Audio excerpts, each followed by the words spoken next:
Assalamualaikum warahmatullahi wabarakatuh. Alhamdulillah, Allahumma sholli ala Muhammad.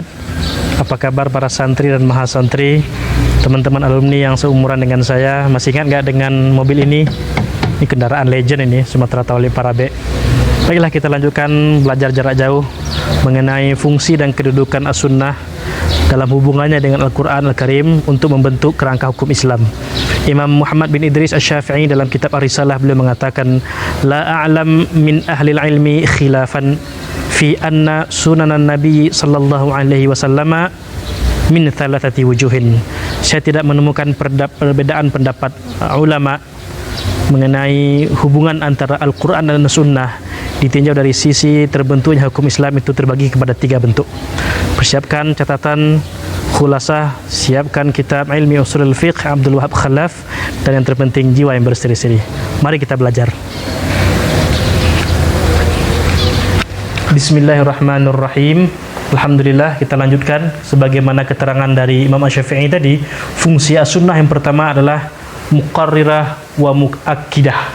Muqarrirah wa muakkidah, mempertegas dan mengokohkan kembali hukum yang telah disampaikan Allah Subhanahu wa taala dalam Al-Qur'an. Contohnya, kita diperintahkan berpuasa melalui firman Allah Subhanahu wa taala, a'udzubillahi minasyaitonir rajim.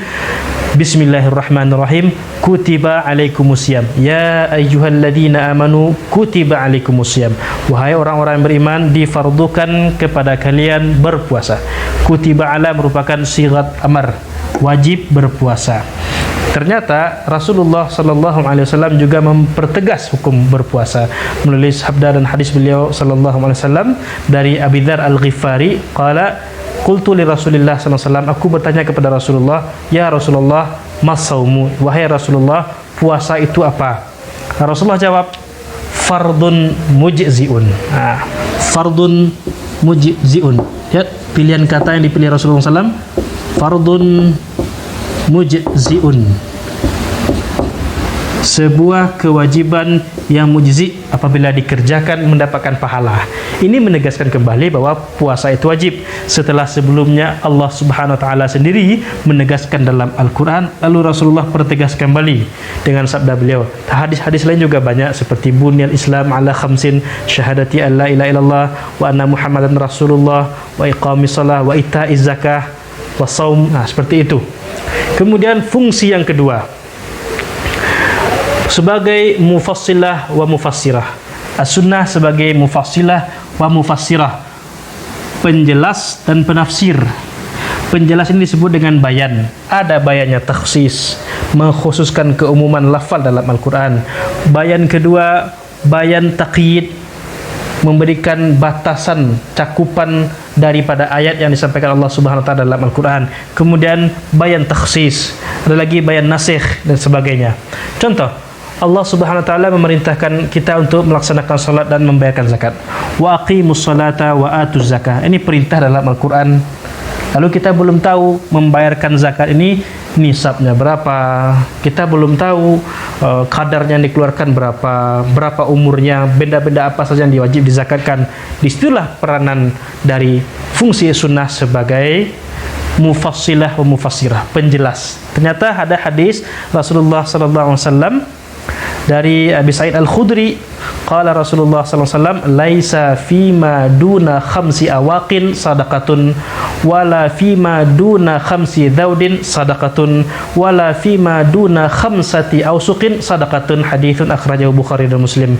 Dalam kitab Umdatul Ahkam juga ditemukan, tidak ada kewajiban sedekah, maksudnya adalah berzakat pada benda yang emas yang kurang dari 5 uqiyah. 5 uqiyah itu dikonversi menjadi 85 gram emas, sesuai dengan hadis yang lain dari Abu Daud, la syai'a 'alaika hatta yakuna laka 20 dirhaman. Tidak ada kewajiban membayar zakat emas sampai benda emas tersebut cukup sebanyak 20 dinar, dikonversi sebanyak 85 gram emas. Itu ketentuannya datang dari Rasulullah SAW, dari hadis Nabi SAW. Itulah fungsi sunnah, menjelaskan perintah wa atuz zakah. Ketemu zakat emas 5 uqiyah atau 20 dinar. dikonversi di 85 gram emas. Kemudian tidak ada kewajiban zakat pada unta yang belum 5 ekor. Artinya kalau unta sudah 5 ekor, keluar 1 ekor kambing. 5 sampai 9 ekor unta, zakatnya 1 ekor kambing. 10 sampai 14 ekor unta, zakatnya 2 ekor kambing, dan seterusnya. Kemudian tidak ada kewajiban zakat pada tumbuh-tumbuhan, makanan pokok yang kurang dari 5 wasak.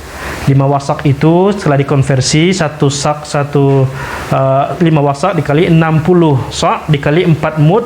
Kemudian fungsi yang ketiga, as-sunnah sebagai munsyiah lima sakata anhul Quran, memunculkan ketentuan baru di mana Al-Quran tidak memberi komentar. Contohnya, bagaimana hukum seseorang laki-laki menggunakan emas sebagai perhiasan, kemudian menggunakan sutra sebagai pakaian tanpa ada uzur. Rasulullah menerangkan dari hadis Nabi sendiri diketahui hukumnya. Dari hadis riwayat Ibnu Zurair Al-Ghafiqi annahu sami'a Aliyan yaqul anna Rasulullah sallam akhadha hariran faja'alahu fi yaminihi wa akhadha dhahaban faja'alahu fi shimalihi thumma qala inna hadaini haramun lidhukuri ummati. Dari Ali bin Abi Thalib, beliau mengatakan Rasulullah pernah mengambil sutra dan memegangnya di tangan kanan beliau, lalu mengambil emas memegangnya di tangan kiri beliau. Kemudian beliau mengatakan, beliau bersabda, sesungguhnya dua benda ini haram digunakan oleh umatku dari golongan laki-laki. Nah, inilah 3 bentuk hubungan antara as-sunnah, nisbatus sunnah ilal Quran, hubungan antara sunnah kepada Al-Quran ditinjau dari sisi terbentuknya hukum Islam. Yang pertama sebagai muqarrirah wa muakidah, menegaskan dan mengokohkan kembali.